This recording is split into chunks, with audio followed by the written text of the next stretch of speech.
जम्मू कश्मीर के फजलाबाद गांव के सरपंच अताउल्ला खान ने अपने बेटे उल्फत हुसैन को दीनी तालीम के लिए यूपी के अलग अलग जनपदों में भेजा।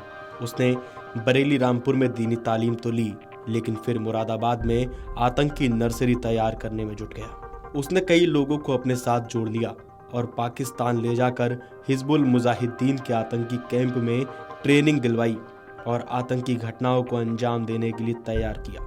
एसपी सिटी रणविजय सिंह ने बताया कि पूछताछ में पता चला है कि उल्फत हुसैन ने 1987 में हाई स्कूल और 1991 में इंटरमीडिएट की परीक्षा पास की। इसके बाद 1992 में बरेली स्थित मदरसे में दीनी तालीम लेने पहुंच गया। वहां करीब 1 साल तक उसने पढ़ाई की। इसके बाद वो रामपुर के पुरानागंज स्थित मदरसे में पहुंचा। वहां भी दीनी तालीम हासिल करने के बाद उसने बच्चों को पढ़ाना शुरू कर दिया। 1995 में वो मुरादाबाद में गलशहीद थाना क्षेत्र के असालतपुरा स्थित हाफिज बाली मस्जिद में पहुंच गया। वहां पहले से जम्मू कश्मीर के रसीद नाम के मौलाना रहते थे, उनके साथ वो भी रहने लगा। साथ ही युवाओं को दीनी तालीम देने लगा।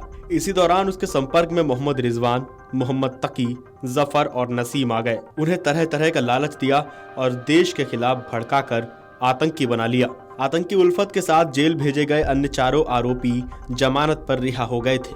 पुलिस रिजवान, मोहम्मद तकी और जफर आलम को ट्रेस कर चुकी है।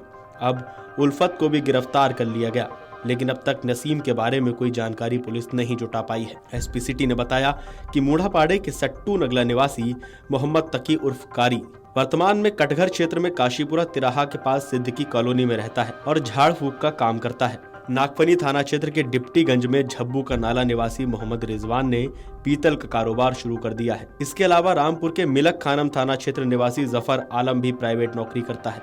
एसपी सिटी ने बताया कि नसीम के बारे में जानकारी जुटाई जा रही है। जम्मू कश्मीर में 1998 में सरपंच के चुनाव हुए थे। उल्फत हुसैन के पिता भी चुनाव लड़ रहे थे। इसकी जानकारी मिलने पर वो अपने गांव चला गया और अपने पिता को चुनाव लड़ाया। इस दौरान पीओके के लोग उसके पिता से मिलने आते थे। इसी समय उसने उल्फत हुसैन से संपर्क किया। 1999 में वो पीओके में हिजबुल मुजाहिदीन के आतंकी कैंप में पहुंच गया था। करीब 1 साल तक उसने आतंकी ट्रेनिंग ली।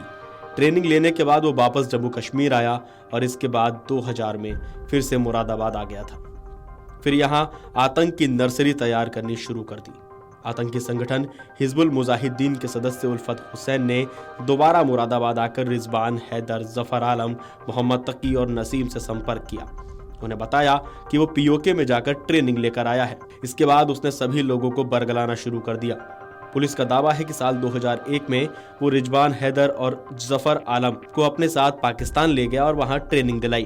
करीब 6 माह बाद वापस आ गए थे, फिर हमले की तैयारी में थे। अब एक बार पुलिस का बयान सुन लीजिए। वर्ष 2002 में यहाँ पे उल्फत हुसैन अपने 4 साथियों के साथ, जो 4 लोकल थे, उनके साथ अरेस्ट हुआ था और काफी मात्रा में इससे टाइमर्स, डेटोनेटर्स, एक्सप्लोसिव्स, 2 पिस्टल, एक AK-47, एक AK-56 बरामद हुआ था।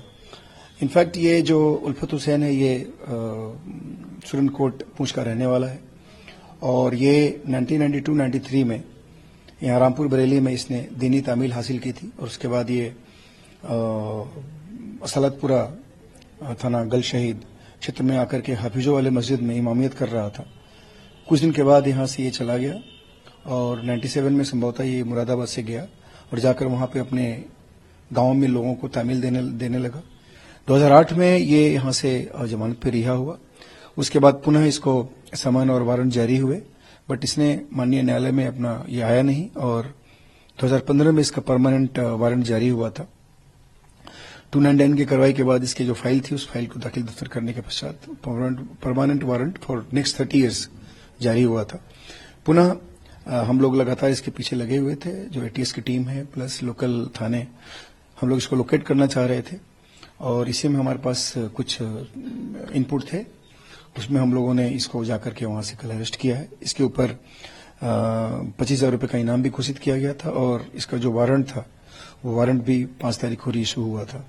तो इस प्रकार ये इसको हम लोगों ने अरेस्ट किया है, अभी माननीय न्यायालय के सामने प्रोड्यूस किया है और जो भी न्यायालय की कार्रवाई होगी उसमें हम लोग उसका सपोर्ट करेंगे। सर, इस बीच में किसकी एक्टिविटीज भी कुछ सस्पिशियस एक्टिविटीज? देखिए, अभी तक तो हम लोगों ने जो पूछताछ की उसमें ऐसी कुछ बातें भी निकल के नहीं आई है, लेकिन जो बातें ऐसी हैं और उसके बाद बाकी जो अन्य तरीकों से हम लोग इसकी छानबीन कर रहे हैं जो भी फाइंडिंग्स में कुछ निकल के आएगा उसके हिसाब से फिर अग्रिम वैधानिक कार्रवाई भी करेंगे।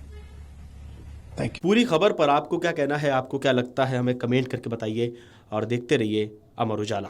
अगर आप ये वीडियो YouTube पर देख रहे हैं तो हमारे चैनल को सब्सक्राइब कर बेल आइकन दबाएं और Facebook पर देख रहे हैं तो हमारे पेज को लाइक करें। 8 मिलियन प्लस सब्सक्राइबर, आपके इस भरोसे के लिए बहुत धन्यवाद।